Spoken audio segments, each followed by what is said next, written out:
We stand up.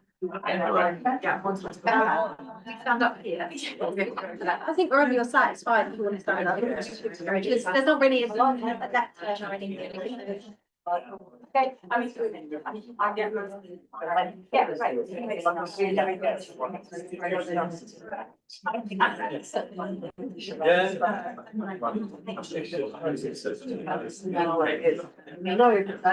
don't spoil that.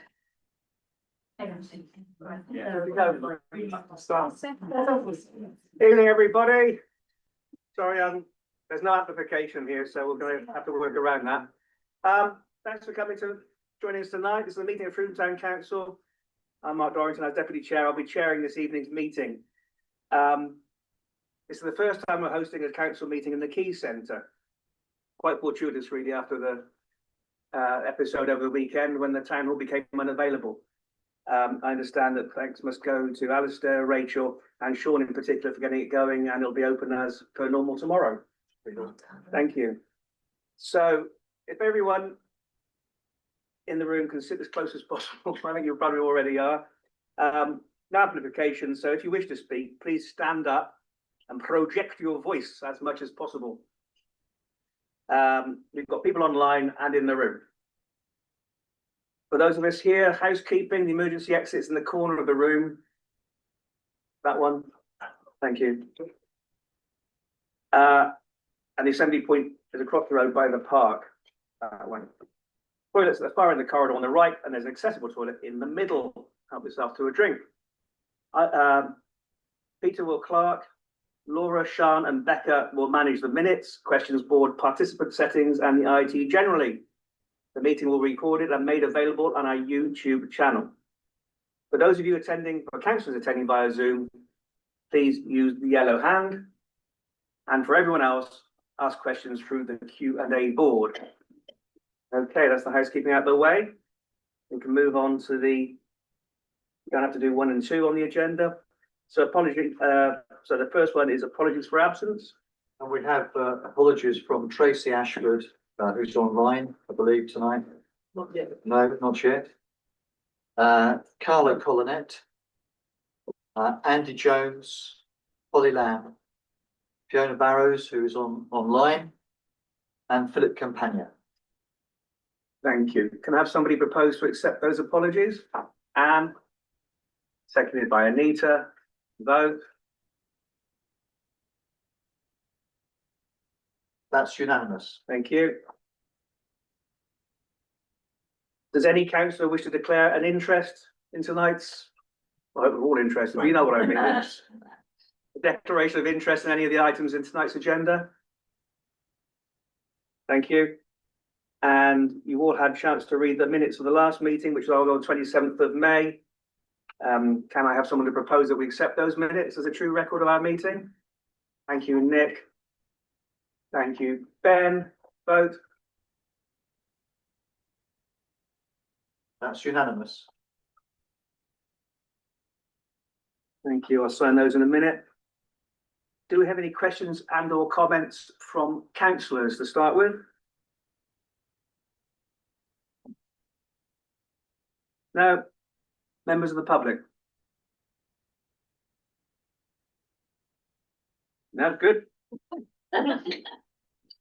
So we'll move straight on to item 5 on the agenda to approve funding and to co-host the Young People's Health and Wellbeing Apprentice in the year 2026 to 2027. Looks like Melody is going to come and present this because she's striding purposefully towards us. Is there a click?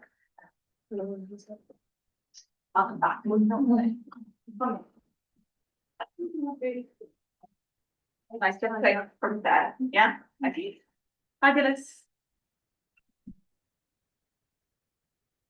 Laura, is this where you want to be? Hang on. Okay.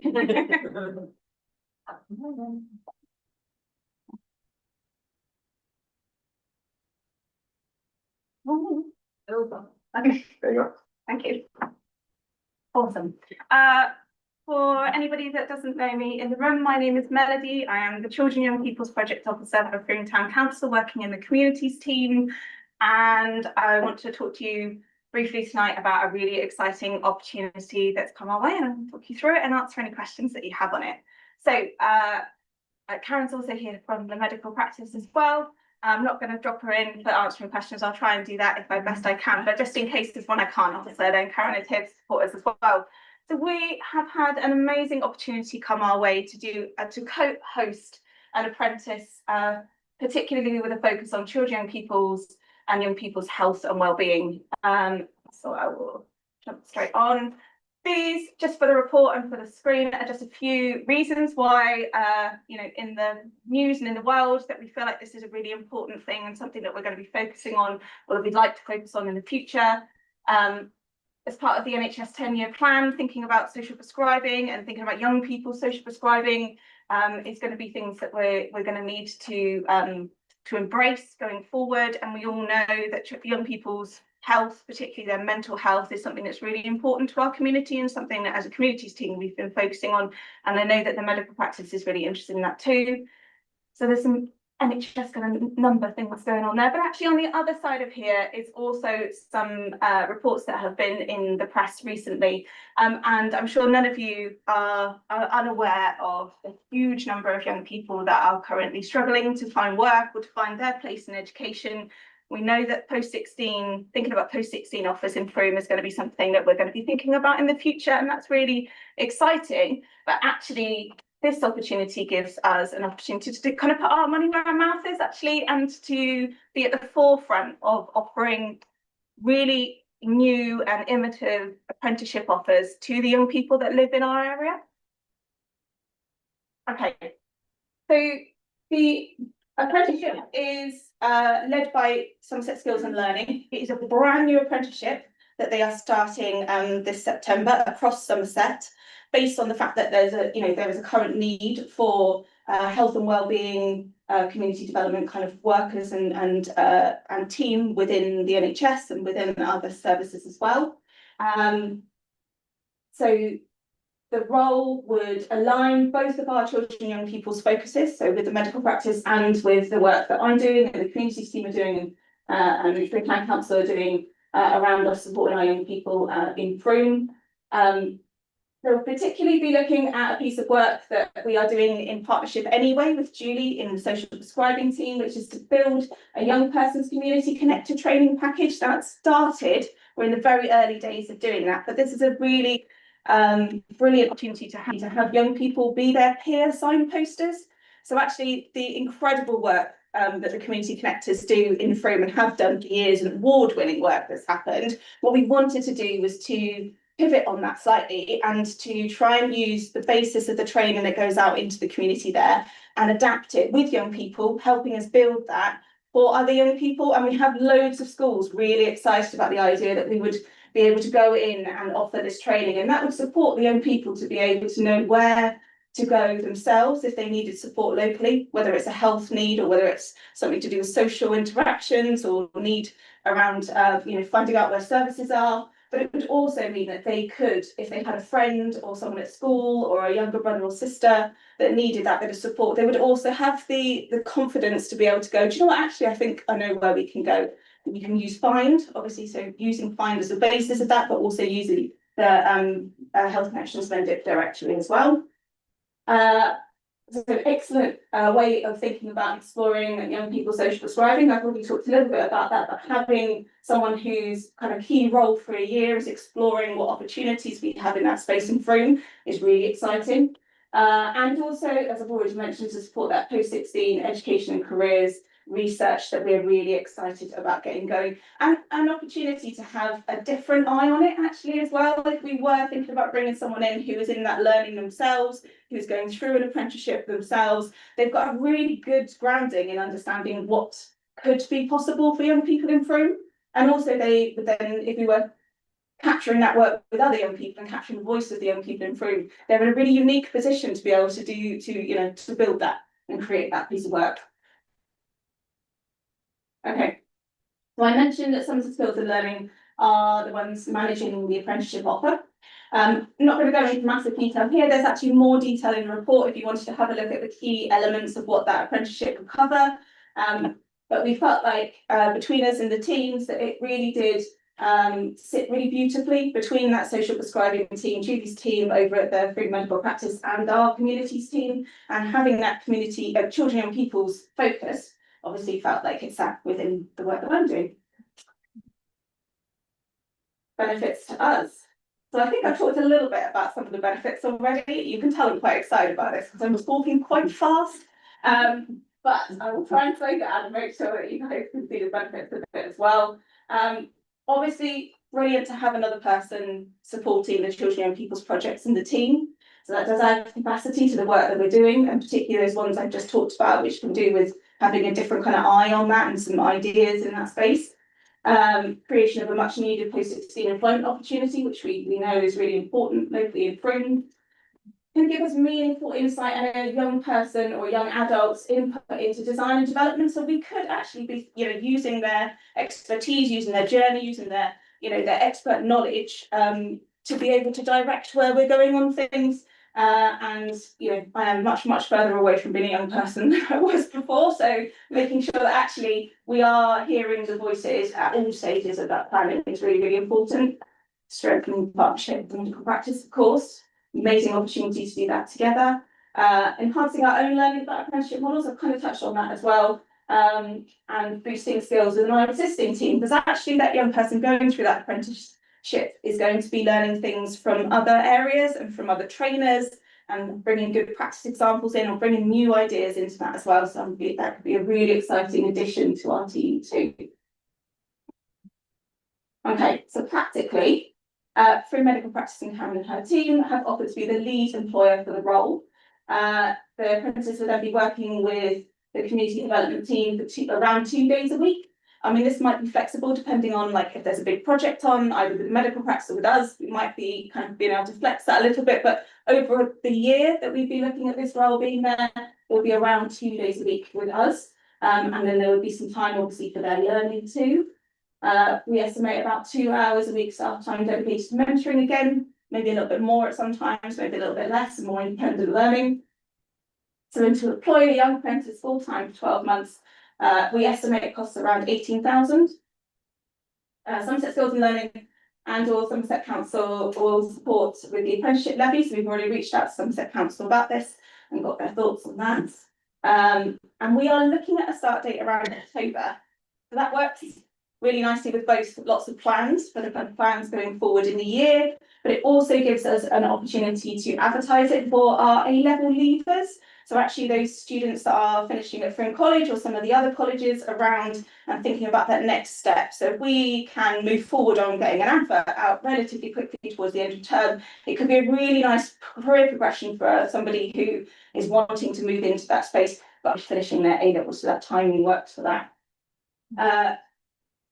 Because of thinking about it starting in October, we were suggesting that 4,500 could be budgeted as part of this next year's budget. So thinking about next year, and the remaining 4,500 could be covered using the Connect Somerset contract budget. Recruitment will be held between the two organisations, as I said, trying to start in October to align with that schedule and the apprenticeship schedule as well. And we are looking to hope to recruit a candidate from the 18 to 24 demographic. Now we know that we wouldn't be able to be that specific in some of the adverts that go out there, but this is the kind of age group that we'd be really interested in working with. And the kind of post-18 bit is because of some of the kind of confidential information and the access they would have around kind of data sharing and things like that. But if we can advertise it in the right places and through the right connections and out to as many of our young people in Frome as possible, whether that's through some of our stuff in DWP or with the colleges and with some of the other people that we have really great connections with, hopefully recruiting that younger candidate would be something we'll be able to do. Okay, so that's our recommendation. To support a young person to become part of 2 incredible teams in Frome and get literally one of the best experiences over a year. I mean, I can't apprenticeship offers are difficult to get. Apprenticeship offers that work across 2 amazing teams is just going to be just beautiful gold dust to somebody out there, and a really wonderful way for us to explore that world as well, really practically and yeah, as you can tell, I'm incredibly excited about the possibility of someone coming and helping me as well. But yes, so the proposal is 4,500 for next year's budget, and then the 4,500 for this year, which come out of the next Somerset budget. Does anyone have any questions? Oh, good. My understanding is that apprenticeships are at different levels, and you can have like degree level apprenticeships and diploma level apprenticeships. So where would this one sit in that hierarchy of apprenticeships? That's a level 3, Okay, which is probably equivalent to sort of A levels, maybe like that sort of T level equivalent. But it's unlike some of the level 3s, this one can be completed in 12 months. So we're going to aim to complete it in 12 months and then do some of the actually accreditation bit after that. So and a sneaky follow-on question if I can. You mentioned 2 hours a week. I can see at the beginning, Yeah. the amount of time is going to be very much higher. And I suppose that's my only concern, that at first it's actually going to be quite a big part of your job, mentoring and bringing them up to speed. But it wouldn't just be me doing the mentoring, because obviously Julie would be supporting Yes. from the medical practice time. So actually they're going to have 2 mentors, one from each of the organisations. So being able to have kind of split that time Yes. to do that initial bit. And yeah, it will, you always do have Yes. that bit at the beginning, which will be more. But excitingly, because of the way that we've timed it, actually, the project that Julie and I would be co-working on is the Young People's Connector training. And so we were already planning in that kind of October, December bit to go into schools and do some of that training. So actually we can get straight into a joint project, which gives them that support from both angles in that really early bit. Yeah, we've quite carefully timed the planning of it. But yeah, the training particularly is already a joint project. So good opportunity to start with both of us there supporting. and one of the other things that we'd probably do is all our social prescribers, we put them on personalised care planning training. So we'd fund that bit separately because we've got access to that. Yes. So, and we've got quite a lot of extra wraparound support, like Will and Stephen that you've already met. So I think, we've got enough people with enough experience to wrap around that extra mentoring, realising that, it might be quite high to start with. So. And if this really works, this is for a year, could it become a rolling programme that every year you have an apprentice at this level? I mean, I would love there to be more apprenticeship offers within the team. I know that we have the possibility of doing it this year with the funding that we have, and it would have to be something that we would look at again and with Karen and her team again in the future. But I have a pot that I can use for this year. I have no idea what the financial situation like most of it would be after that, but if we could continue it, I'd absolutely want to do that. I mean, to be honest, if we had enough funding to put in 2 apprenticeships right now, I'd probably be going down that route and having, one maybe more on young persons, one more digital. I think there's multiple opportunities, but it's the funding, I think, is the trickier bit. Thank you. there was another thing to do. You have your hand on. Yeah, I'm not quite sure who I should direct this. Oh, either or, we'll pick it up. I'm just thinking really, I don't know how beneficial it would be, but it just strikes me, what would the possibilities be of doing a sort of job share on this? A, because it would give 2 young people an opportunity to experience an apprenticeship. And secondly, 2 people working together, sometimes those of the same age tend to bounce off one another quite well and maybe are very good at coming up with more ideas and that sort of thing. Would that be feasible, or is it just not practical? You wouldn't be able to job share on the apprenticeship because they would have to go part-time. Okay. So I think that's trickier for a young person as well. I think they need a certain amount of hours in the Yeah, work bit to be able to pass the apprenticeship, particularly if we're getting that apprenticeship done within 12 months. Yeah. So I think they need to be completely kind of immersed in that and have enough hours as an in job to do it. The representation money spoke at length for some of that skills and partnership is not to drop below 30. So if we had somebody who came to us and said, we'd really like to do 30 hours, they would still count that as full time. But ideally, I think they'd like it to be full time. But having said that, when I said that my ideal would be to have 2. Yeah. Some of that was, it would be great, but we'd have to between us all manifest another 18,000 for that to happen. So Oh, and Yeah, I know this before. okay. Hi. Hi everyone, and yeah, so I'm not with you all in person tonight, particularly because I'm missing out on custard creams, apparently. It's very sad. I just want to say, Melody, I really share your enthusiasm for this. I think this is such a brilliant idea for a couple of reasons.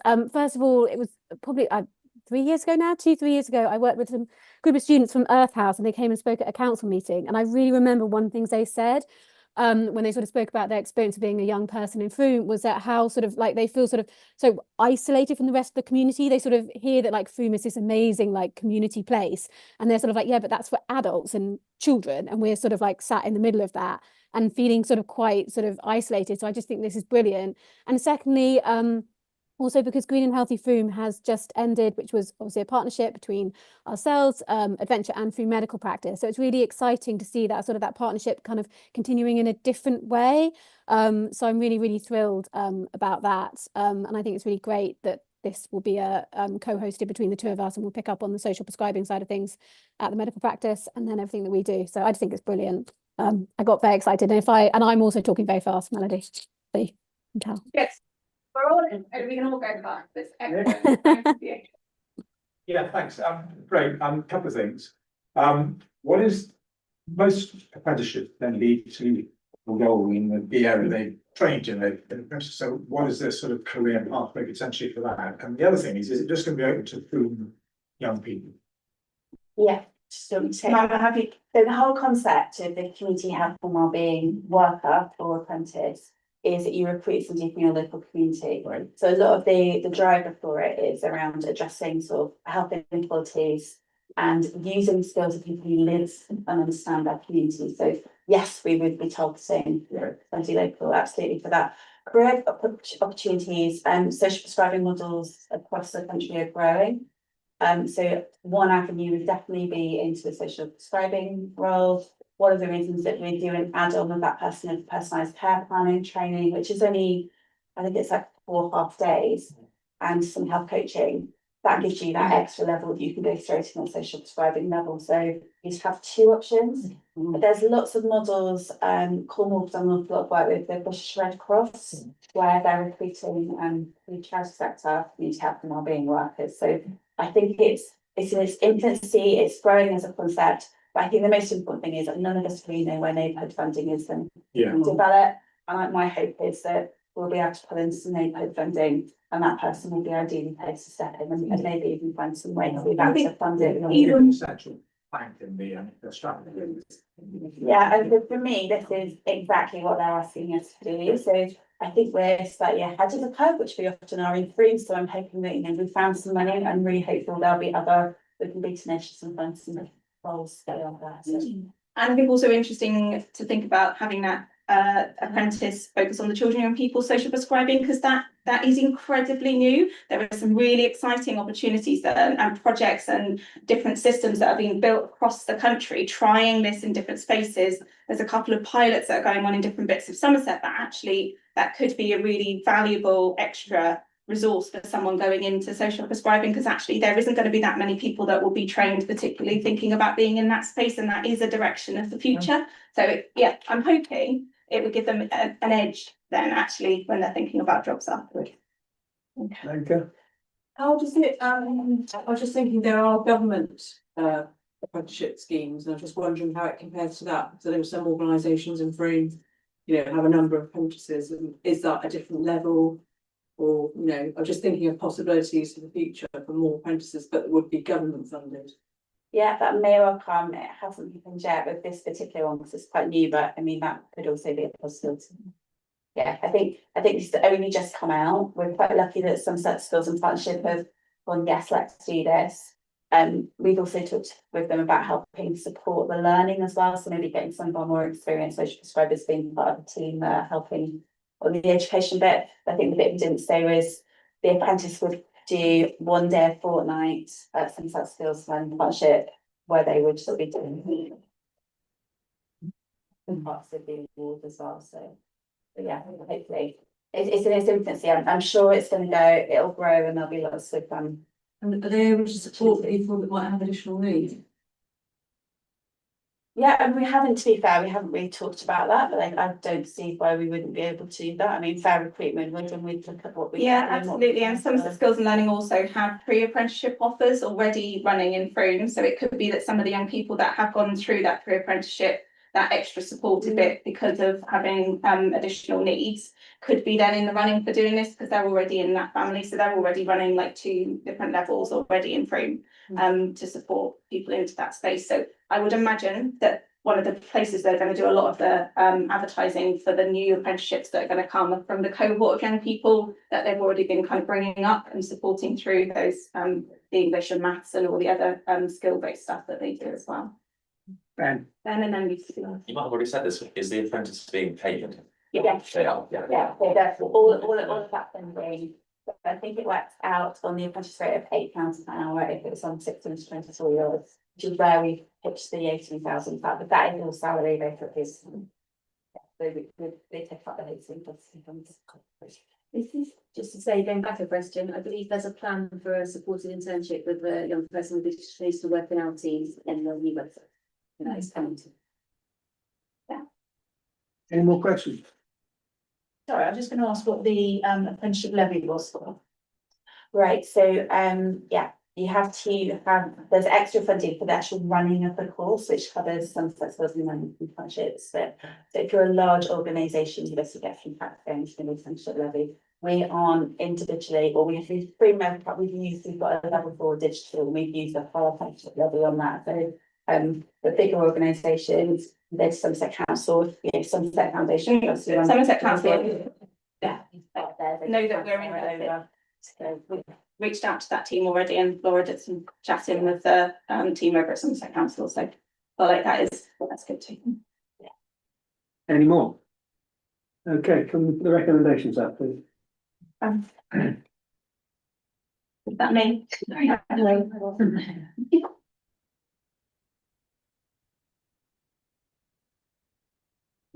I propose that we take these recommendations together. Nick would like to propose it.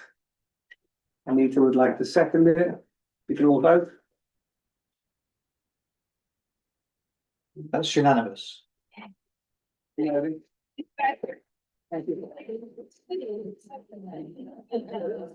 Great, but yeah. Don't have to hang around.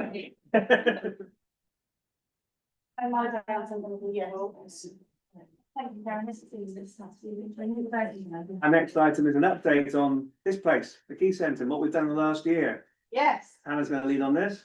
Okay, well, it's going to be a bit of a team effort. So, yeah, this report once a year since we took the Key Centre on. So it's lovely to be having it here, and thanks for being up for it. And thanks very much to Becca and Laura and Sian and Sarah for kind of doing quite a lot of prep work on making sure that the tech works out. That's truly vital. So it's been a test and learn year, which was the right approach. With FTC are not strangers to taking on public assets, but the Key Centre is the context and the characters unique, and it's been a very interesting journey. We've learned a lot.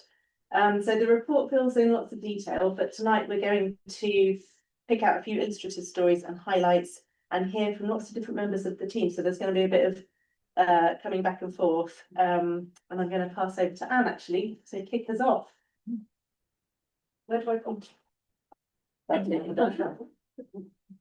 This is a real full circle moment for me.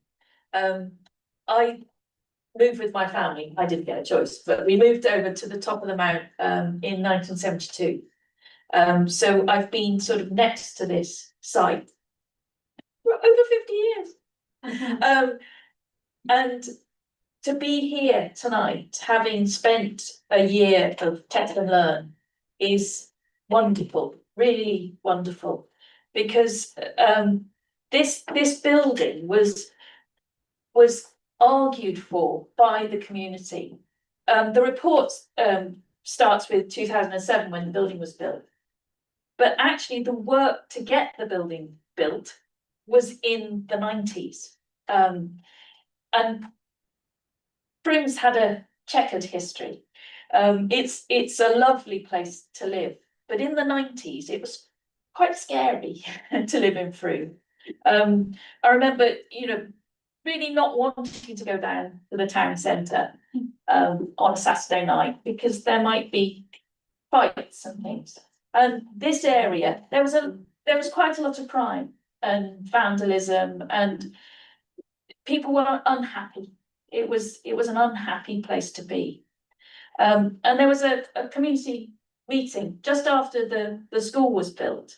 And people were angry with Mendip District Council and Frome Town Council. Why aren't you doing something? And the police were often here driving around the streets. And Bob Ashford, who was a councillor at the time, said, well, why aren't you doing something? So asking the community, why aren't you doing something about it? And the community did. The community raised an enormous amount of money. There was a lot of talks and listening and finding out what the community needed. And a lottery bid was put in, and this building got built. And it was fantastic. It was a Sure Start Centre, giving a lot of support to families and children. And then austerity hit. So this building has really been on a bit of a roller coaster ride. It was fought for, it was built, it provided a lot of support. And then I remember being a volunteer for the credit union, and we used to have drop-in centres here on a Saturday morning, and there used to be a pocket money club for the school. And then in 2017, I think it was, we were told, well, you can't have it for free anymore. You're going to have to pay rent to run your sessions. And the credit union, we're all volunteers. We couldn't afford to do that. So we had to stop, and we went and had our sessions in the library instead.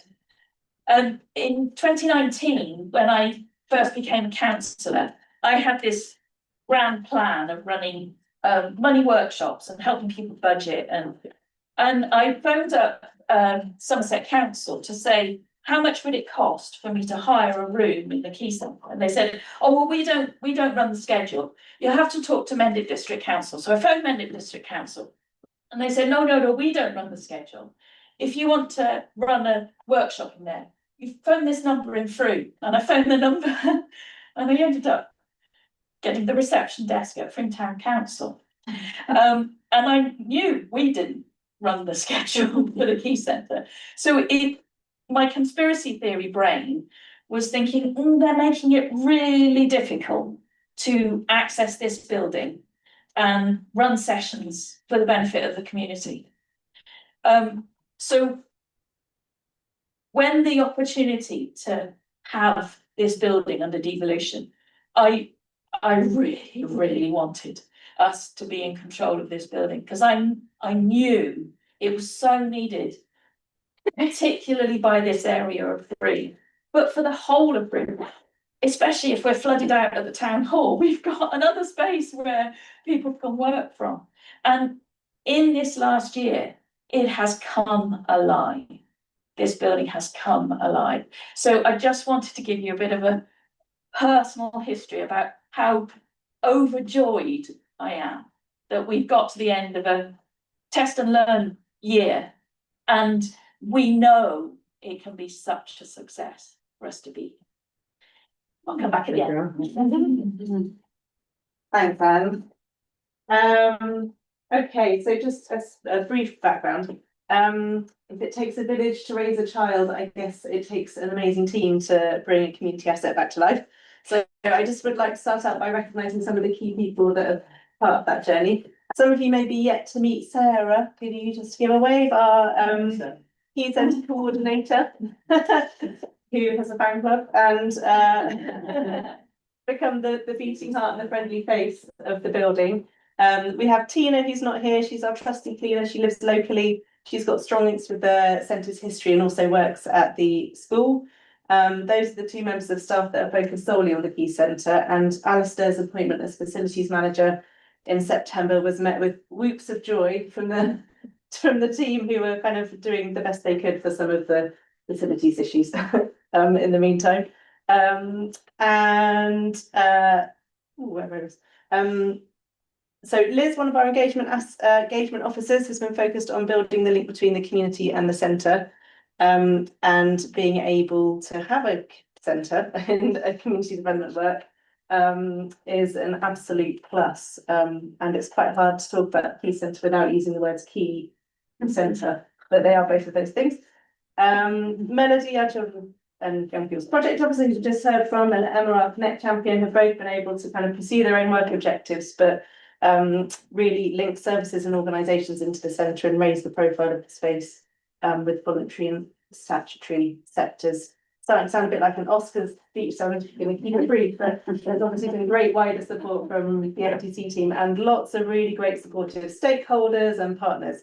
But I also just wanted to give a special shout out to Nikki Cox, who wanted to be here in person, but I'm hoping is joining us online, because she really rolled up her sleeves at the start and put so much in place in those crunchy months at the beginning, that built a foundation for success here. And I'm sure she'll be delighted to see the progress.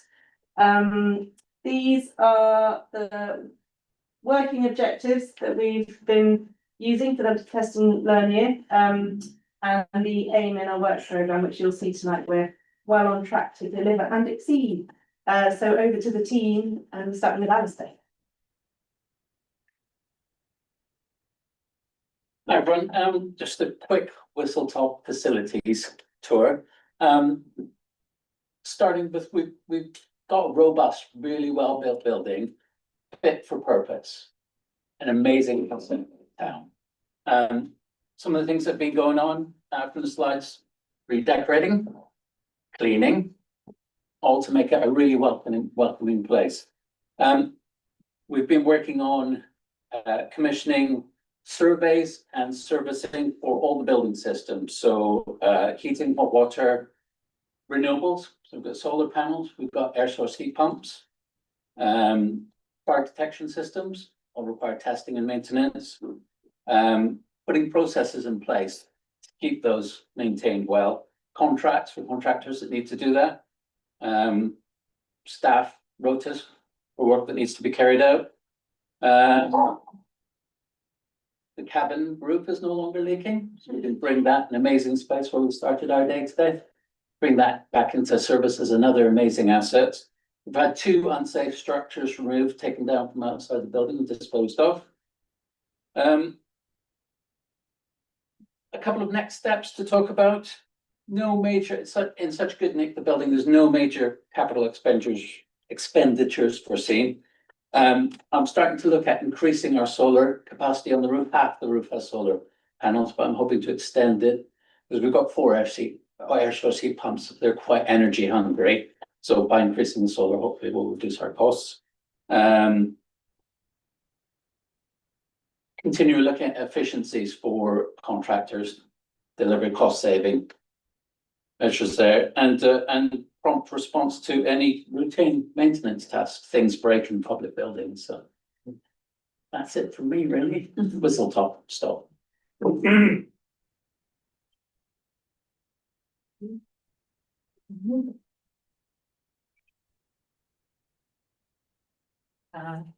Hi everyone.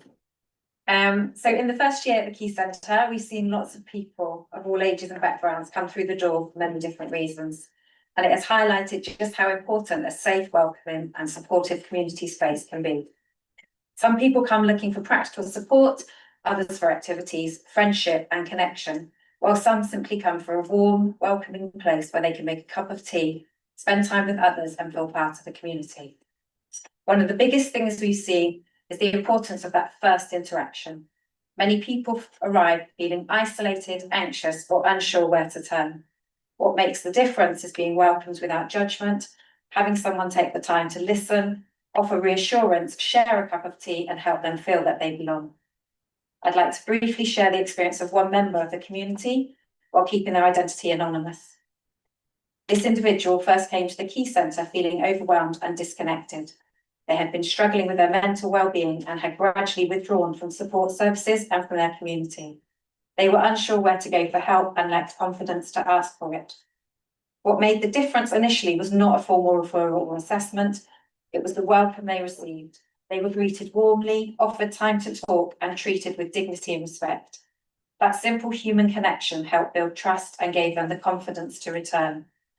Over the following weeks, they accessed practical support, joined community activities, and began reconnecting with other people. We saw their confidence improve, they became more socially connected, and they started engaging positively again with wider support services. Stories like this remind us that community centres are often the first step in preventing larger crises. Early support, trusted relationships, and welcoming spaces have a lasting impact, not just for individuals, but for the wider community as well. So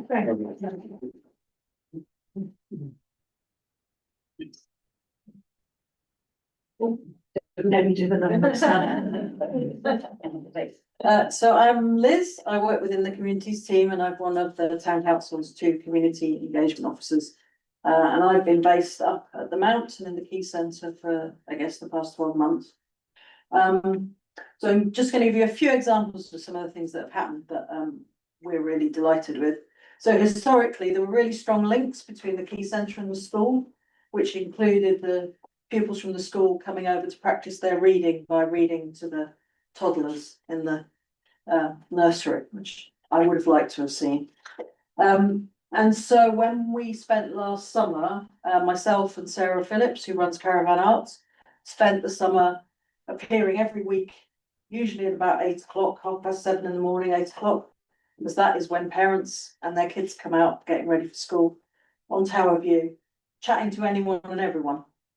And there are really strong community connections with this space in the same way that Anne talked about, but also within the wider community of the Mount. So things like taking the kids on long walks to Longleat, because you used to be able to walk there before the bypass came. Games of rounders out on Tower View, bonfire night, which sounded quite scary, but people really liked it. Street parties, all sorts of things. There was a really strong community spirit here. So we looked at doing something that would connect us back with the school, but also is a nod to the history of this place. And we did a bonfire night celebration. So Terrestrial, who are the local community arts organisation, they got involved. They basically kidnapped children and their parents as they were leaving school and brought them in.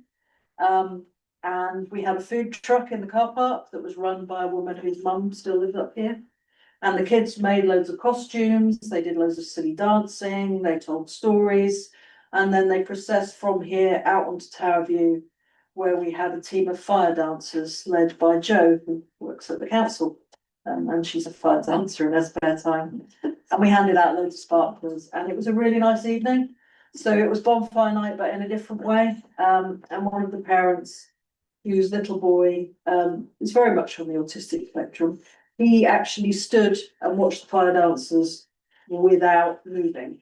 She said that's the first time she's ever seen him really focus on something for any length of time.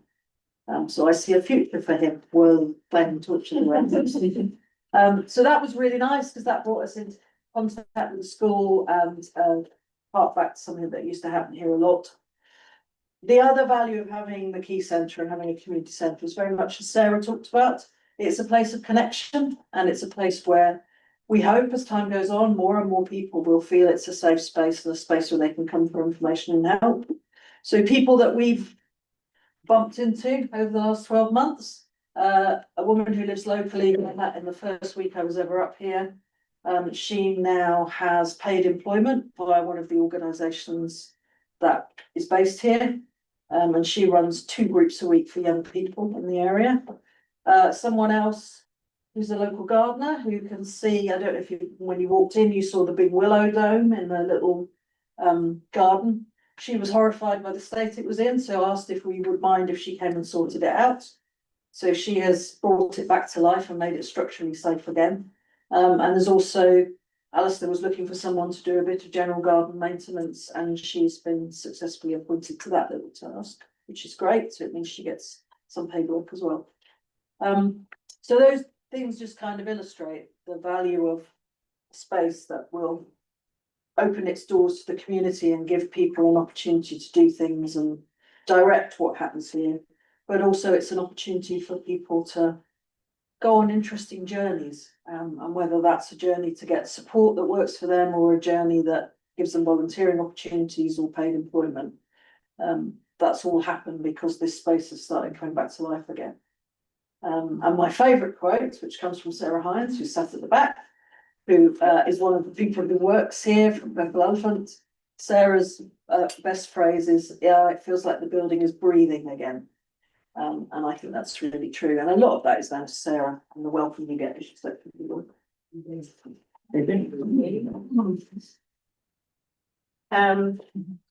can talk about numbers, but I thank you for those. I think those stories really do illustrate the impact of that face-to-face relational working that's so core to preventative and reaching more vulnerable members of our community. But also let's talk about numbers. So they're pretty good. There's an appendix in the report that lists some of the stuff in more detail. And if there's a budget from last year, a predicted budget for next year also in there. So we've got income and occupancy on the increase, and the cabin that some of you came to have a look at just before this meeting. It's only just had a very annoying leak fixed, so it's just come back into operation. So that's going to be an added hireable space to add to the booking possibilities. There's a tender for the nursery, which is live, closes in the middle of July. So having a full-time tenant in this space, which is purpose-built to be a children's nursery, will increase the steady rental income, but it will also reduce our utilities and the service charge, stuff, all those things, because there'll be more evenly split. And we've looked into things, but we haven't fully explored the external grants possibilities, and we know that there's some stuff coming down the line from national funding bodies that would be really suitable to boost our offer here. Which sort of segues neatly into the kind of the wider context that we really looked at earlier with Melody and Karen's apprenticeship report, because there's a huge shift in focus that's reflected in the NHS 10-year strategy. There's a national youth strategy regionally with Somerset Council towards place-based preventative community offers. So people are talking about moving from central to local, from institution to community, patient to person, specialist to generalist. And the word neighbourhood seems to be cropping up everywhere you look, and it can mean different things to different people, but there's a lot of interest in this way of working. So I think there's a prevention focus running through everything, and it's central to Somerset Council strategy that we had at the Frome Summit. And they've already started rolling out the new Best Start in Life model for family support centred on locally specific neighbourhood infrastructure to deliver early help. So as all of those initiatives and models progress, there will be opportunities that arise, and we will be well placed to take best advantage of those. So we're going to wrap up. We're going to look at next steps and pass it over to Anne to wrap it up for us. So I think all of that story is a fantastic example of community engagement. But community engagement takes a generation. It's taken from 1995 and that meeting in the school to today to go through that roller coaster ride of seeing the need, building it, fulfilling that need, and austerity hitting, and then us recognising, no, we've got to bring it back, we've got to bring it back to life. But that's from 1995 until today. It doesn't meet with the political cycle. It doesn't meet with decisions being made in Taunton or Westminster. It can only happen if we've got a long-term plan and we show the community we are here for the long term to meet that need, not just for the next year while IIF are in our this administration. Who knows what's going to happen in a year's time? But this place has to survive, has to be here for this community. So it doesn't mean with the political cycle. Generational change takes a generation, but it's happening. So we've got to continue. So all of the community engagement work that the team has been doing, it doesn't end here. It's got to continue. to build trust with the community. They don't want to see this lasting for another couple of years and then all ending again. That will really shatter their faith in this building and what it can achieve. So the good work is going to continue. We're going to honour the heritage. It has got this history. It was demanded by the community and built by the community. They did the fundraising to get this building built. So a place where the community and other stakeholders can make things happen. So always, certainly my ethos, and I'm sure my fellow councillors, we endeavour not to do things to the community, not even for the community, but we work with the community and eventually allow the community to do that work themselves. We step back and allow the community to run these spaces themselves. To build connections with partners and within the Frome community to make it easy for people to access. You heard my story of how difficult it was to access this building. And to continue working towards a financially robust business model. We are subsidising this building, we are bringing it back to life, but wouldn't it be great if it was almost self-funding? So our recommendations are that we have updated objectives. So these are objectives we've worked with the community so that they have a say in what this building should be. And we can't do it without the key members of staff that are the welcoming face, that are team the cleaner. So we've got to have those people here managing this building. Hannah. Sorry, I've just seen an error on the, so it says to June 2029, but when we talked to Sarah Williams, any contract over 2 years is a permanent contract, so it's recommending that they're permanent contracts. So before we go to vote on our recommendations, does anybody have any questions for anyone who's spoken tonight? Richard. Thanks. It's really good that Frome Town Council has taken on the Key Centre, and it's really excellent listening to those stories that we've heard tonight and reading the reports and all the things that are going on at the Key Centre. And I do wish it all the best for the future. Can I just ask about the nursery situation? I don't know if there's still a nursery in the school next door. And I do wonder what discussions took place between the Frome Town Council and the school before you put the advert into the paper. Yeah, I can answer that. Yeah, we've had lots of discussions with them, and I don't know how much I can say in a public space, but we hope that they will.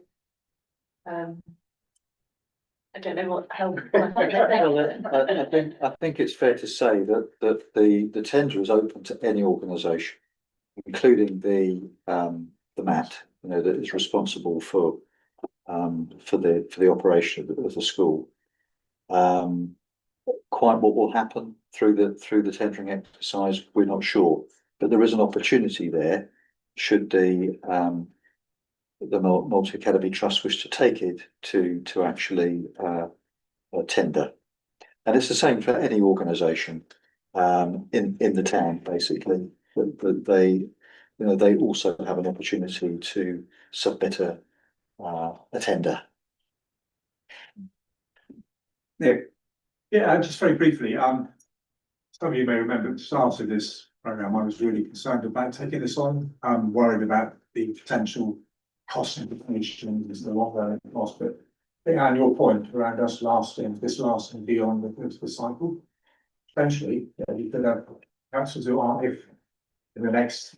So to me, I think the key thing is to make it as financially viable as possible. So it's not a burden on any new administration. So good luck with that. And well done for everyone who's worked here and delivered an amazing story.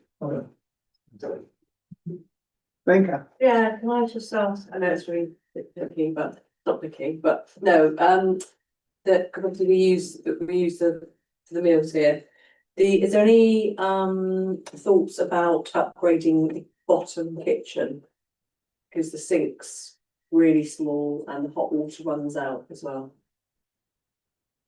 Sort of question for us. Thought that up with Alison before. The hot water is it's its own separate boiler, so it's got limited capacity, but certainly if we can look at it, we can look at increasing, it's Yeah. not on the main hot water system for some reason. I was just wondering if there was any thoughts about upgrading the picture. It's not something we've discussed, but certainly we can look at the need and see if there's a possibility.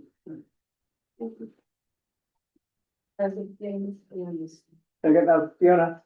Oh, hi. First of all, quick question, Hannah. You dropped off slightly at the end when you were talking about changing the recommendation from 29. What was? I didn't quite hear the last bit.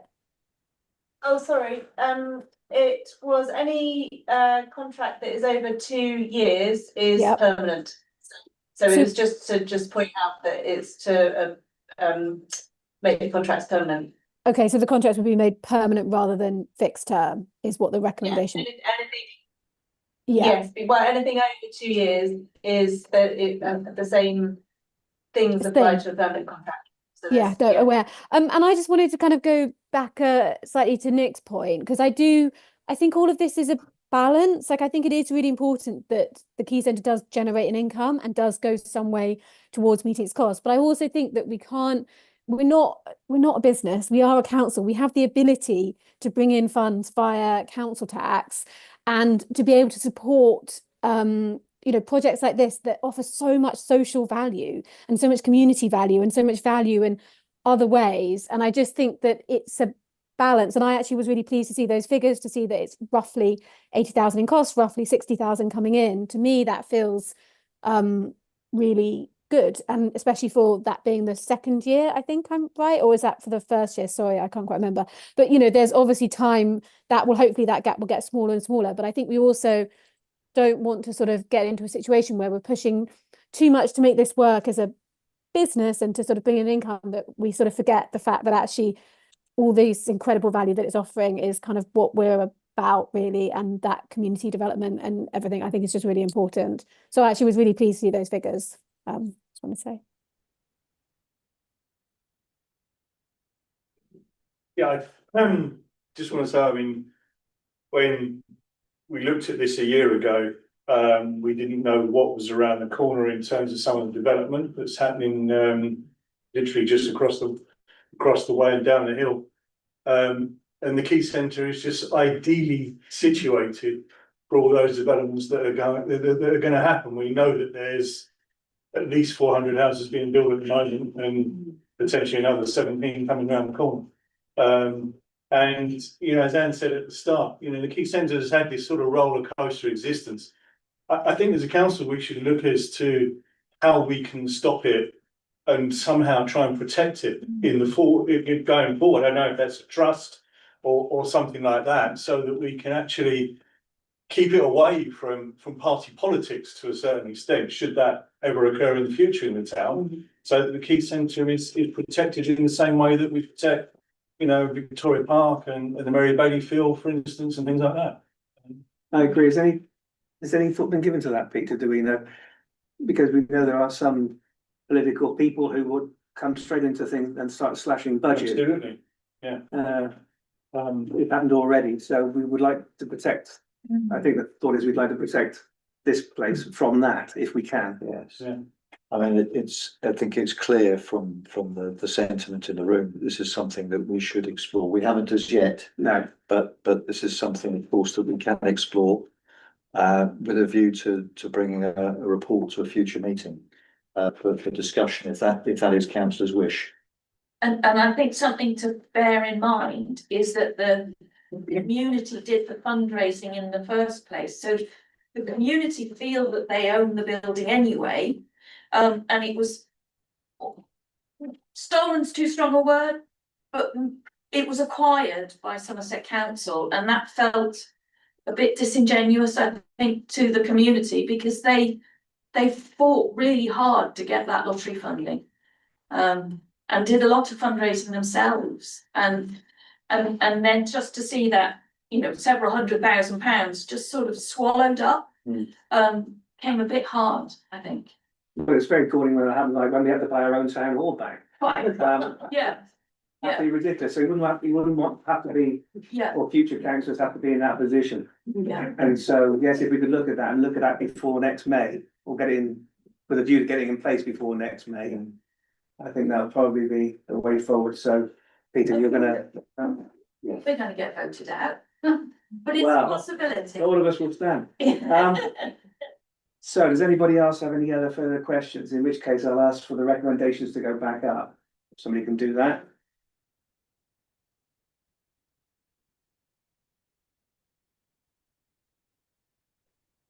So the recommendations are there and talked us through those. I'll take them as a piece and I take it you're proposed. Sorry, can I just interject there because it appears that there was a suggested amendment to the second recommendation.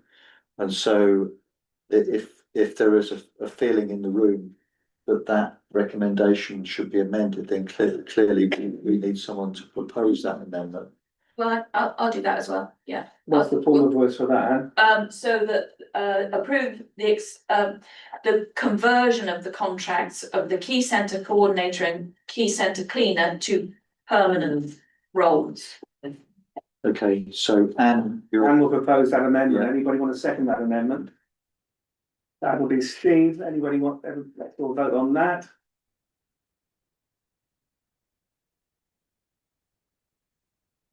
that's unanimous. Thank you. So we'll leave Anne to propose both recommendations, including the amended second part. Anita, the second vote.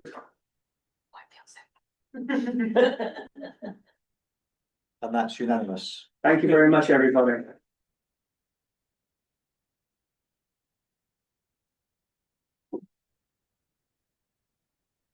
We're now going to discuss Frome Town Council seeking a council of sanctuary status. And I think Lindsay's going to talk to us about that. Welcome, Lindsay. Hi, everyone. So, yes, thank you. As per Mark's introduction, this paper is about Frome becoming a council of sanctuary, which we were presented at a council meeting a few months ago, I think. Yeah. So the Council of Sanctuary is a national initiative encouraging communities to foster a culture of hospitality and support for refugees and asylum seekers. And by aligning with the principles of the City of Sanctuary, Frome Town Council will be demonstrating that it aims to ensure that everyone feels safe, valued and included. We already undertake much of the work already required to achieve the award and are well supported by Frome Welcomes Refugees Advisory Group that contribute to the wider network. So this paper and proposal recommends that we approve the pledge, commit to joining a City of Sanctuary local authority network and work towards recognition as a council of sanctuary. Okay, so just a bit of context in Frome. We've got a long history of welcoming displaced people through various responses to conflicts and resettlement over the years. Multicultural Frome celebrates the diversity in the town and hundreds of people attend each year. As you know, we host the Welcome Hub and Arena came to the community in place meeting last month to update us about the great work that's happening there. And as Lindsay said, it's really well supported by the independent residents group, Frome Welcomes Refugees, members of whom are here this evening, Beth and Claire. They support this recommendation, both in terms of the values, but also on a practical level, which we'll explain a bit about later. Yes, so benefits becoming the council of sanctuary. So pursuing the award recognises and promotes the work that we're already doing in Frome, it's happening in Frome. Joining the local authority network would give access to new ideas and benchmarks and add our voice to the national debate as well. It would increase awareness of the work we are doing already in Frome, and it potentially opens up new channels of funding as well.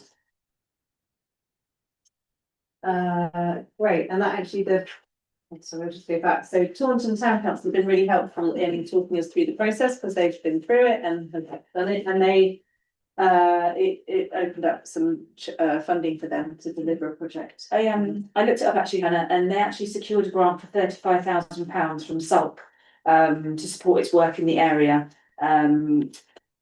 meets regularly with the locally formed City Sanctuary Group, Charis, and the refugee aid from Taunton Welcome Refugees. So the grant funding, if we needed it, would also help reduce financial hardship, advance education and training around the subject, and improve life conditions. So that's a significant grant that Taunton got there.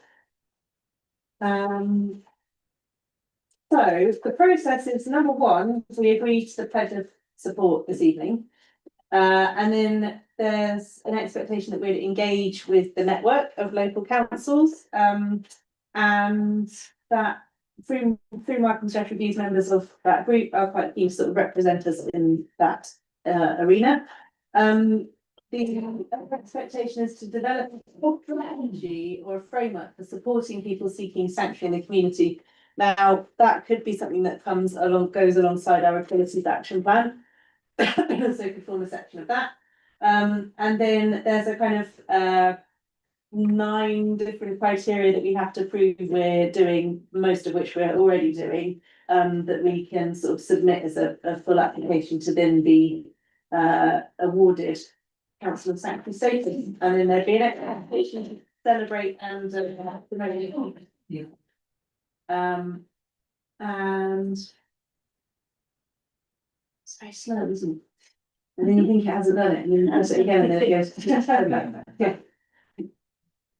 Okay, so should I read that up or? Probably don't need to read out before. This was just to say as well that Taunton Town Council lent us their pledge, and we've adapted it to our context. So this is based on theirs.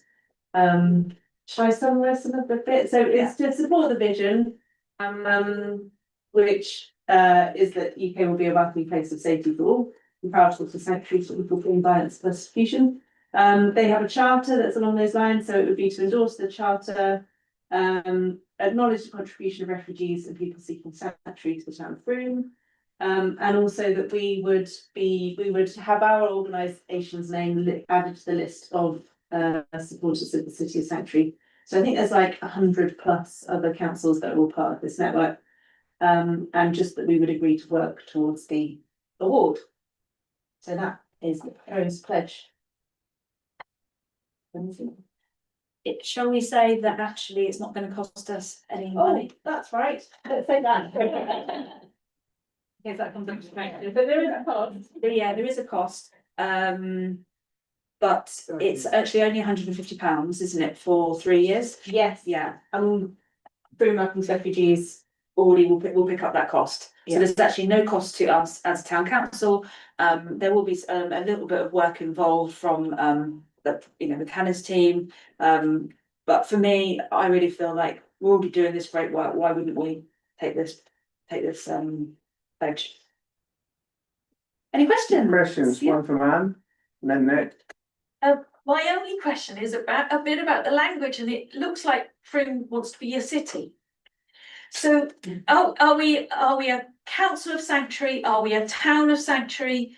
Because it looks like we're a council of sanctuary, but a city of sanctuary. We're not a city, we're a town. So the City of Sanctuary is the kind of the umbrella group, and it started as the City of Sanctuary in Sheffield, I think 2005. I remember rightly. And the Council of Sanctuary award has sort of come out of that larger umbrella.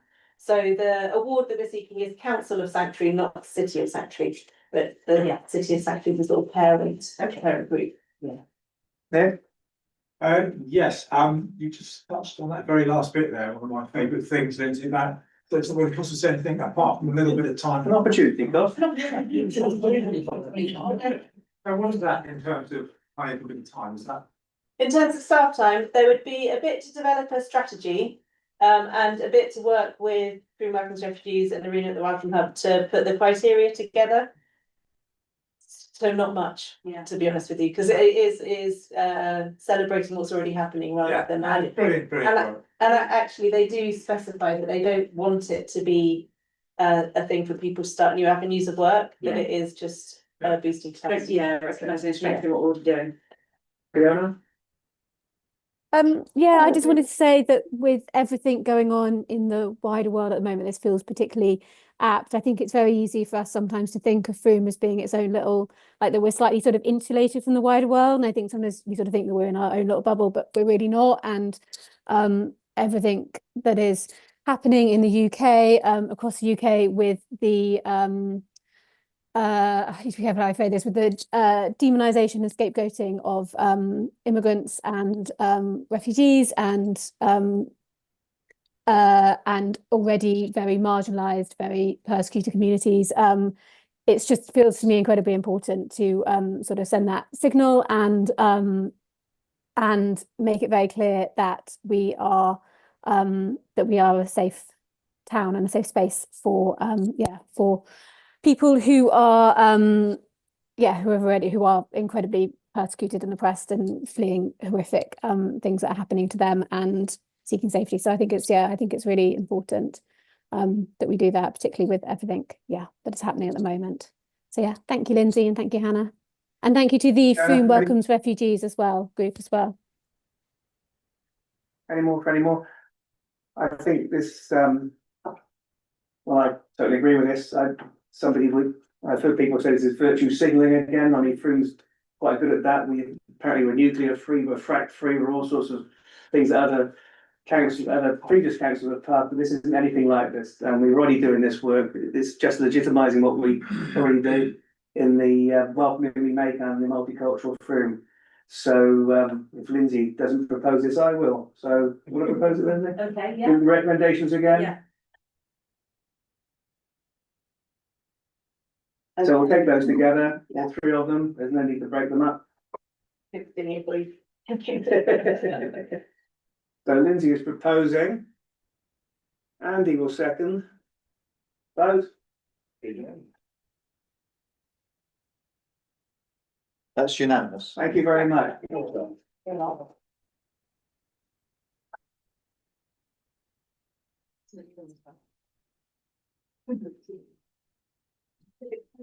Next part is civic protocol, which is a bit of a formality, really. As you know, every meeting we have to update our handbook and our protocols. And Peter will talk us through this one. I'll just briefly introduce this. Those slides. There are no slides for this one. This is a very brief item. So this is part of our constitution, as Marcus just said. And there's a rolling review of that constitution at the moment, from meeting to meeting. There are various parts of it that come to council. The civic protocol, as you might imagine, is about the roles and responsibilities of the mayor and deputy mayor, and it's about the civic functions of the council. So there are only minor amendments to the civic protocol this year. One reflects the separation of the role of mayor and chair, as per standing orders. If the two roles were elected separately, as they have been since last year. And in addition, what we've done is we've updated the list of events that the mayor will be involved with. And that's it in terms of the changes that are proposed. So the recommendation, if we can have that, please. Any questions on? Sure. My job.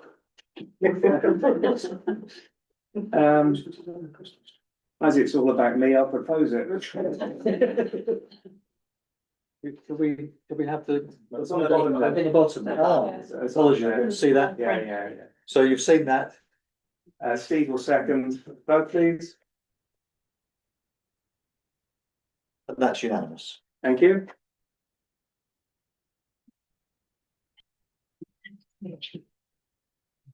Now, Katie's going to talk rubbish. What we'll be waiting for. Oh. Yeah. So town centre commercial waste management. For those who don't know me, I am Katie. I am the town centre coordinator and have been for about a year now. So the key desired outcome of the appointment of me, of the town centre coordinator, for Frome was to make the town centre cleaner, safer, and more welcoming, as well as more attractive, to encourage more footfall, more visitors, and just make it a place that we want to spend longer on. So to do this, amongst many other things, I'm looking to, or have been looking to, address our waste management challenges, of which we have quite a few. But today we're going to be looking at commercial waste. So whilst developing or redeveloping relationships with our town centre community, the businesses and the residents, it became swiftly apparent that the town centre stakeholders shared our concerns around waste, bins, collections, terrible customer service, and how it was negatively impacting the town. So as many of you are aware, waste has been a big focus for me in the town centre, not only trying to address the number of commercial waste bins homed across the town centre, but also looking at the bigger picture of business waste, compliance, recycling rates, and how we can work constructively with the business community to benefit us all. Oh. I wasn't expecting that. Well, that's easy. Yeah. This is why I was expecting. So here we have a bin montage, because we love a bin montage. Rob's not here tonight, but Becca loves it too. But it really does illustrate our issue. All of these bins are in the public realm in our town centre. And I think you'll agree that it's pretty gross. It's not how we want our town centre to look. And you'll notice areas that you're familiar with, you know, right outside charity shops and other shops across the town centre. There are so many different bins, different sizes, different colours, various states, covered in graffiti, piled high with bin bags, dotted all over the town, all visible to our visitors and users of the town centre. So we currently have 12 commercial waste contractors serving our central businesses. I'm told that's extraordinarily high compared to other towns in Somerset. All of whom are potentially bringing their huge vehicles down our small streets twice, 3 times, 4 times a week, often during peak shopping times. So the mix of bins cluttering the streets makes many areas look uncared for, often attracting tagging and fly tipping. You'll see less residential waste against the commercial waste bins. So this gives you a broad idea of the issue at hand. Looking at how other towns and cities have addressed similar challenges, I sought to appoint a preferred commercial waste contractor to meet our objectives. So we advertised the opportunity on our website, and then I also contacted the 12 contractors directly to make sure that everyone was aware that this was what we were looking to do. So our objectives for the project. So firstly, obviously just reduce the number of contractors. Essentially, this is the overarching objective. And also meaning we have fewer vehicles through the town. Reduce the number of bins stored in the public realm. Looking at what was actually required. A lot of these bins are empty or just sat with a banana skin at the bottom of a huge 240 litre wheelie bin. Increase compliance with the business community, including improved recycling rates. That's quite a big area. It's not really one we need to dwell on too much, but obviously delivering cost efficiencies, it always comes down to cost, and we don't want to make it any more difficult at this time for our businesses. But overall, just enhance the attractiveness and safety of the town centre. Obviously, in terms of safety, these huge vehicles coming into our town centre, not ideal. So we received 3 expressions of interest out of the 12 contractors, and then subsequently 3 submissions. And after assessing each submission against a detailed matrix covering all aspects of service, we decided to appoint Grist Environment. I've got another objective. Offer a more tailored and responsive customer service. Customer service is pretty key as well. So we appointed Grist Environmental. You're probably familiar with this name. They are already in the top 5, top 4. So they already have a big presence in the centre of Frome. So why Grist? There are loads of reasons why I thought Grist just stood out above the rest. And I'll give a brief explanation. Yeah, so they're a local employer, they're based in Devizes, they employ 350 people, as opposed to the other three of the big four, who employ 7,000, 11,000 and 14,000 nationally. So straight away, you are going directly to someone that you might know, or that person's going to know where you are, and not say, oh, you're calling from Frome or whatever. Not being able to visualise the town centre.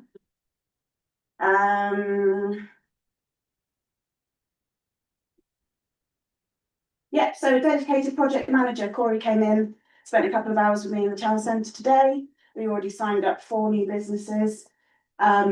He's great. He's done this before. Talk about that more, but he's going to give us our own email address. So it'll be Frome@Grist Environmental, which hopefully will instill confidence in the service.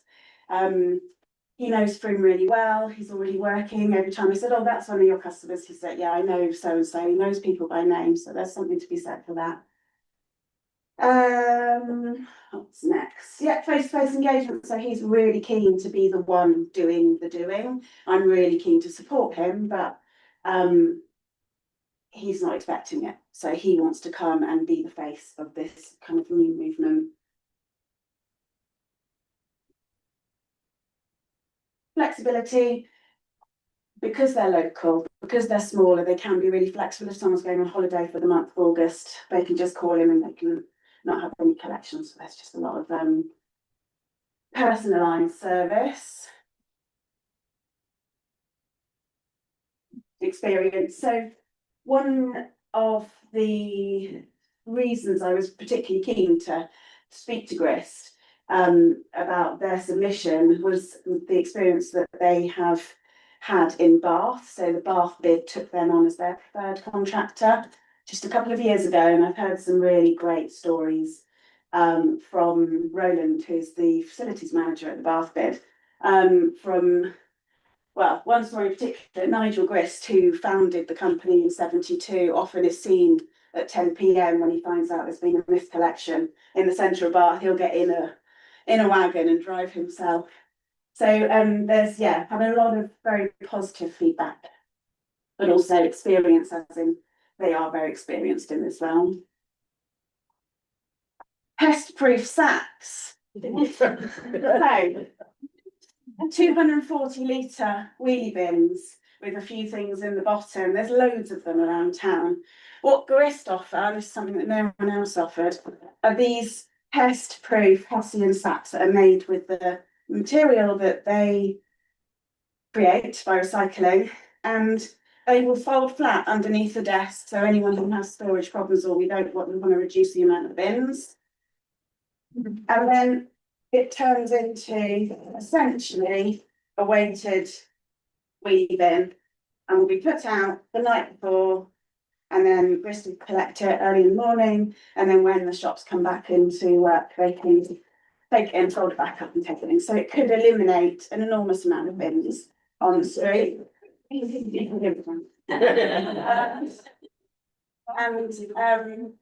They provide 2 of these to each contract, and then to replace them, they're £15.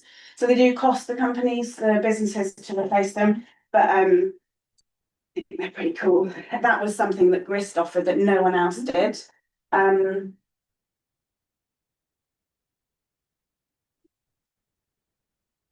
Competitive rates for existing and new customers. Their pricing matrix was by far the best out of everyone, and they will also be reducing their existing customers' costs, which is great news.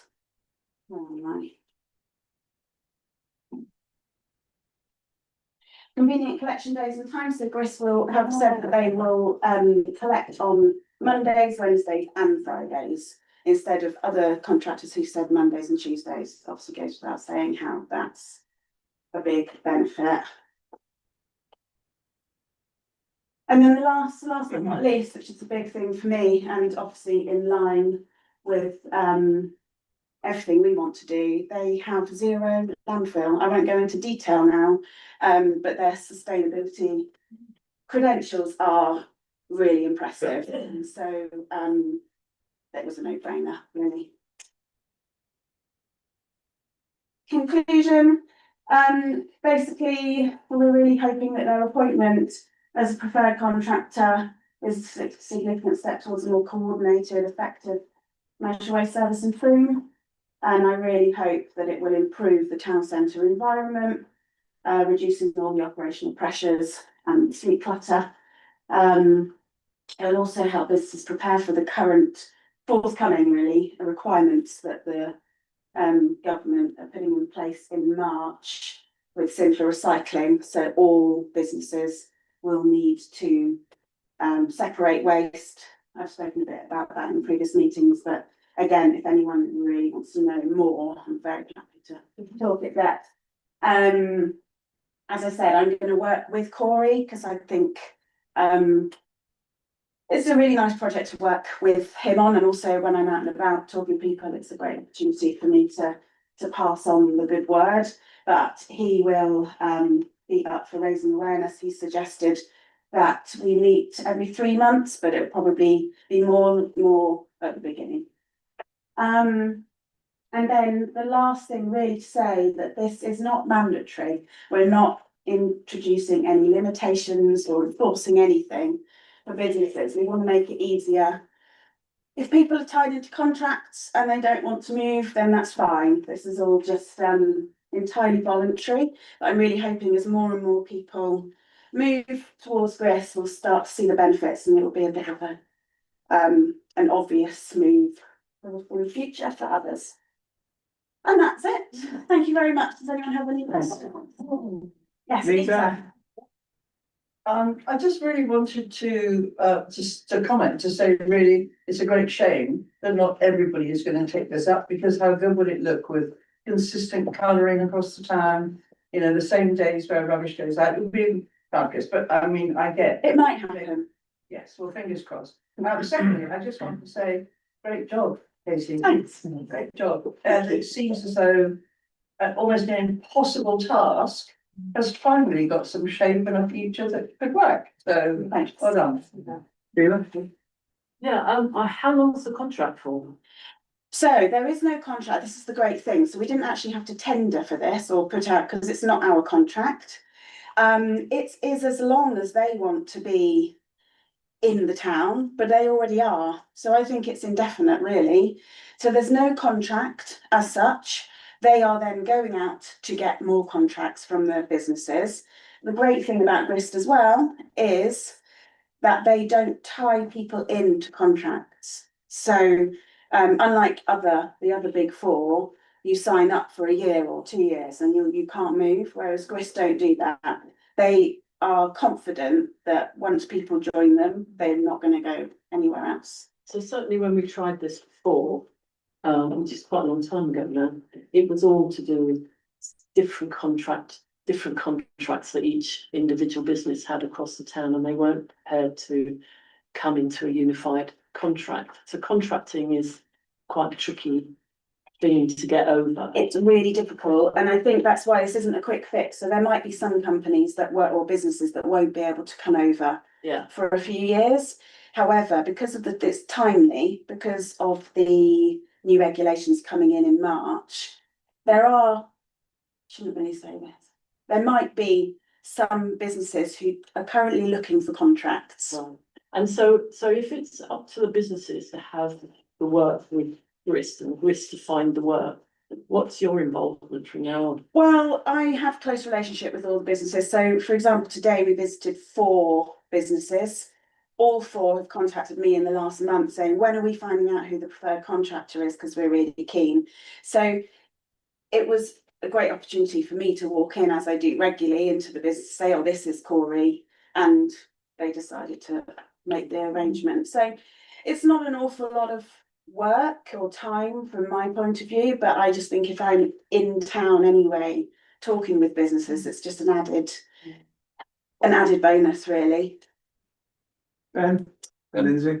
Yeah, I just wanted to ask like how specifically Grist work with food waste. Obviously, I run Yes, Loop Compost. of course, And we yeah. provide a kind of, you know, food waste collection service in the town. We work with Rye Bakery, the Cheese and Grain, River House, like a number of different organisations. Yeah. I'm just intrigued as to like what they do and how that relates to cost in terms of the whole package for businesses. Yes, so in terms of their cost, I'd probably have to come back to you on that because I don't know how how that all works, but I do know that they take all their food waste to Codford Biogas. Right, yeah.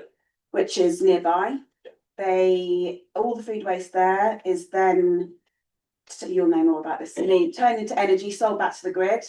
And all the organic matter that's left over is then taken to all the farmers in the vicinity as fertilizer. Okay, yeah, amazing. And then the other point is kind of in terms of the service we provide, you know, we tend to work with small to medium sized businesses, and actually we provide like a very small service for businesses that have to separate but wouldn't necessarily need like a bigger waste package. Yeah. So we are kind of, you know, that bigger service that Grist will provide is very much needed because there's well, actually, one of the people we spoke to today has been a customer of Luke for the last few years. Right, okay. And he was no longer able to use your services, and you know, he was very saddened by that. Who was that specifically? Sherlock and Pages. Right, of course. So that was cardboard specifically. So then they had lots of cardboard as well. So then they had to do it again. Yeah, of course. Yeah. So yeah, I'm just intrigued that we fill a bit of a gap in terms of businesses that have to legally separate because of the change in legislation. Yeah. But don't necessarily want that bigger service because it's small amounts basically, but they still have to separate. So I'd be intrigued to maybe But have we a could conversation. talk more about that. Yeah, And see because we how. are and it's cheaper. Yeah. Yeah, for them. Great. I mean, I think that's the ideal for people, but it's when they have to start segregating everything, have more waste. Yeah. So cool. maybe Is the Codford a good one? it is. Yeah, I've been there. Yeah. I've been asked to go too. I'm really excited. Shocking, yeah, the amount of waste that gets Yeah. LT, you know, they work with supermarkets and that kind of thing. But yeah, thank you. Thanks. All I was just going to say is, as you know, I work in Palmer Street, and recently Palmer Street was closed for a few weeks due to the electrical work at the end of the street. And Grist, I know, aren't the supplier that I use, but they were extremely flexible in taking the initiative of bringing down a smaller van because they couldn't get around the roadworks, where my other supplier, the one of the big four, refused to do that for 2 weeks. So they literally sent out our van in a little van and came down. And I just thought that's just the kind of common sense reactive approach you want, rather than leaving bags and bags of waste in the street for the next 2 weeks. I think they have just got that can-do attitude, and I took them into the Westway service yard today. It was very glamorous, as you can imagine. And there's a lot of bins there that I moved from the Westway 9 months ago, and some of them are still unemptied by a contractor that shall not be named. And Corey's like, it's all right, I'll just get one of my guys to come down and take it away. And then he'll take the bin, he'll shred it, recycle it, and make these bags from it. So I think there's just, very much that can-do attitude. Corey. Yeah, Nick and Lenka. Yeah, I mean, Anita touched on it. I just want to say for tribute to what you've done, Casey, because it's been a real bugbear for Mark and myself and Lindsay at Town Centre. Really hard to tackle. You've gone into it in a very diplomatic and structured and professional way. So thank you very much. It's been extraordinary. And are we as a town council using Grist for our rubbish? We will be. We're talking to Sean in the morning. Great, thank you. Lenka? I was just going to we moved to Frome, we moved to Grist, and they're absolutely brilliant. Previous supplier wouldn't, we had to take the whole package. They wouldn't take out one part, like the food parts. Obviously, we put our food in our from. So and they are, they're really, you phone them up, they just do stuff straight away. So that's good to know. That's good to hear. Alistair? I was just gonna say, would they extend to service here as well? Yeah, absolutely. That's a good point. So we're looking at the town centre, but it's certainly not exclusively for the town centre. The initial focus will be on those businesses, but I said if anyone contacted from elsewhere, and I think it makes every sense, but this is also I saw Steve earlier, the Cheese and Grain are also one of their customers, and Frome College, so also looking to talk with the trust as well about, you know, with all these changes going on, it seems. Andy? Hi. Could that extend to the monthly market as well? Do you think? Because only because I'm not throwing shade at the monthly market, and it's probably an honest mistake. But I think there's a bid that's not been emptied or collected from Sunday. Is it the one on Cork Street? It's by the cinemas, near the cinema. Yeah. It's everywhere. I'm on it. It's been there, but yeah, thanks. I don't see why not. I think they're up for. With the flexibility you mentioned, if there is a market or switching on the lights or something like that, can they react to that? Absolutely, and he also said that with anything, if there's any events, or we had a problem up at Catherine Street, much like a problem you were explaining, Lindsay, where there was roadworks going on and we had to pay an independent contractor to come and clear it. And he said, if there's anything, they can react incredibly quickly. Good. And I think by coming with their vehicles on a Monday, Wednesday and Friday, means that they're around, Becky, have you got something? No, something. I was just, I feel like the one we do have some connection with Grist. I think we do have to use their services, but I can't. I think they might be one of the bins out the back. Yes, one, but if you can look into it a bit more. They recently, 9 months ago, they bought JW Wit. You might know them. They're also a very small local company. Any more? There's no vote on this. This is purely. No, it's just information. Purely for information from Katie. So thank you, Katie. I appreciate it. Thank you back. Right, final the final agenda item tonight is the football club.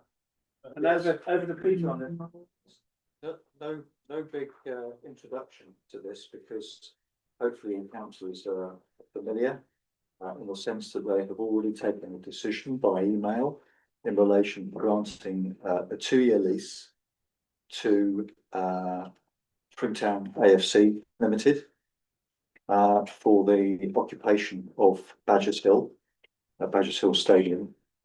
You need to speak up apparently. Okay, I will shout a little louder. Talk to the owl.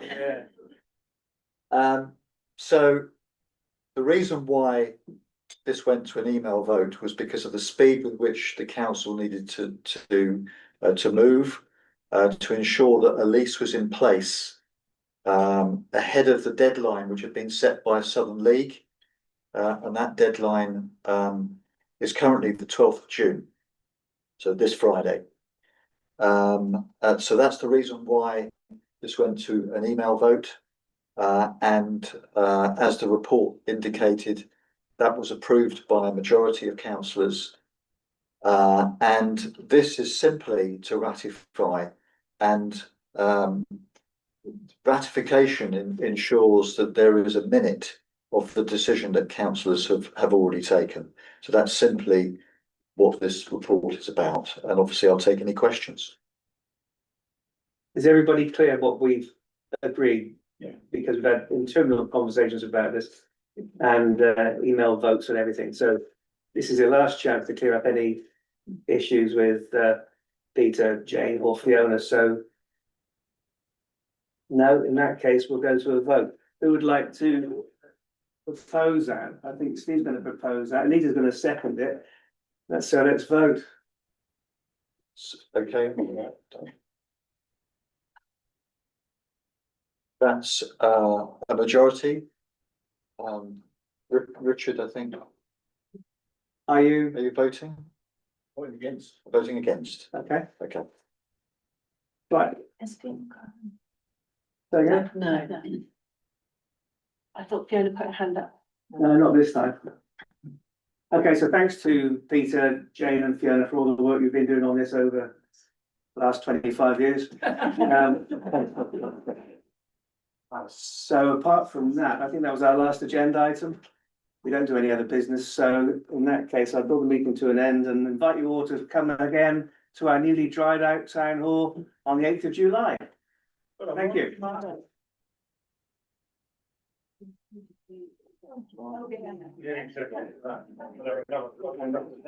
Bye everyone.